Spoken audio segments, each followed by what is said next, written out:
Hello friends, welcome to my channel. ఈరోజు recipe వచ్చేసి healthy కొబ్బరి లడ్డు. వీటిని మనం ఒక 15 నిమిషాల్లోనే తయారు చేసుకోవచ్చు. ఇప్పుడు ఇది ఎలా తయారు చేసుకోవాలో చూద్దాం. వీటి కోసం ముందుగా ఒక కొబ్బరికాయని తీసుకోవాలి. దీన్ని చిన్న చిన్న ముక్కలుగా కట్ చేసుకోవాలి. ఈ ముక్కలకి ఉన్న బ్రౌన్ కలర్ పార్ట్ని రిమూవ్ చేసుకోవచ్చండి. నేనైతే ఈ బ్రౌన్ కలర్ పార్ట్ని తీయలేదు. వీటిని ఇలాగానే గ్రైండ్ చేసుకున్నాను. కొంచెం స్మూత్గా గ్రైండ్ చేసుకోవాలి. ఈ గ్రైండ్ చేసుకున్న కొబ్బరి మొత్తాన్ని మనం కొలుచుకోవాలన్నమాట. ఏ కప్పుతో అయితే కొబ్బరిని కొలుస్తామో అదే కప్పుతో బెల్లాన్ని కూడా కొలుచుకోవాలి. 1 కప్పు కొబ్బరికి 1/4 కప్పు వరకు బెల్లం పడుతుందండి. స్వీట్ తక్కువ తినేవాళ్ళు 1/2 కప్పు వరకు కూడా వేసుకోవచ్చు. మేము కొంచెం స్వీట్ ఎక్కువ తింటాం కాబట్టి 1/4 కప్పు వరకు వేసుకుంటున్నాను.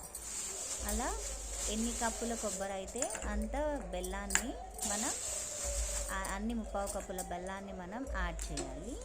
వీటి రెండింటిని చక్కగా మిక్స్ చేసి పొయ్యి మీద సిమ్లో పెట్టుకొని దీన్ని కలుపుతూ ఉండాలి. బెల్లం మొత్తం కొబ్బరికి పట్టేలాగా చూసుకోవాలి. అప్పుడు మనకి టేస్టీగా ఉంటుందండి. ఇలా కొంచెం దగ్గర పడేలాగా చూడాలి, మొత్తం ఫ్రై అయిపోయేలాగా కొంచెం. ఇప్పుడు లడ్డు వచ్చే స్ట్రక్చర్ వచ్చిందో లేదో తెలుసుకోవడానికి కొంచెం చేతిలోకి తీసుకొని ఇలా ఉండ వచ్చిందంటే పర్ఫెక్ట్ స్ట్రక్చర్ వచ్చినట్లేనండి. ఇప్పుడు దీన్ని మనం ప్లేట్లోకి తీసుకొని ఒక 10 మినిట్స్ దాన్ని ఆరబెట్టుకోవాలి. ఇలా ఒక 10 మినిట్స్ ఆరిన తర్వాత ఇలాగా చిన్న చిన్న ఉండల్లాగా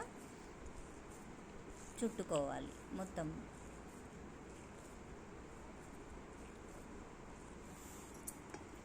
ఇప్పుడు ఈ ఉండల్ని కొంచెం కొబ్బరి పొడి తీసుకొని ఈ కొబ్బరి పొడిలో ఈ ఉండల్ని డిప్ చేసుకొని తీసుకోవాలి. ఇలా కొబ్బరి పొడిలో డిప్ చేసి తీసుకుంటే ఇవి చూడటానికి కొంచెం అట్రాక్టివ్గా ఉంటాయండి. ఇప్పుడు మనకి హెల్తీ కొబ్బరి లడ్డూలు రెడీ అయిపోయినట్టే. ఇవి మనకి ఓన్లీ 2 ఇంగ్రీడియంట్సే వాడామండి, కొబ్బరి బెల్లంతో. ఇవి రెండు కూడా మనకి హెల్త్కి చాలా మంచిది. ఈ రెసిపీ కనుక మీకు నచ్చినట్లయితే నా ఛానల్ని సబ్స్క్రైబ్ చేసుకోండి. Thank you.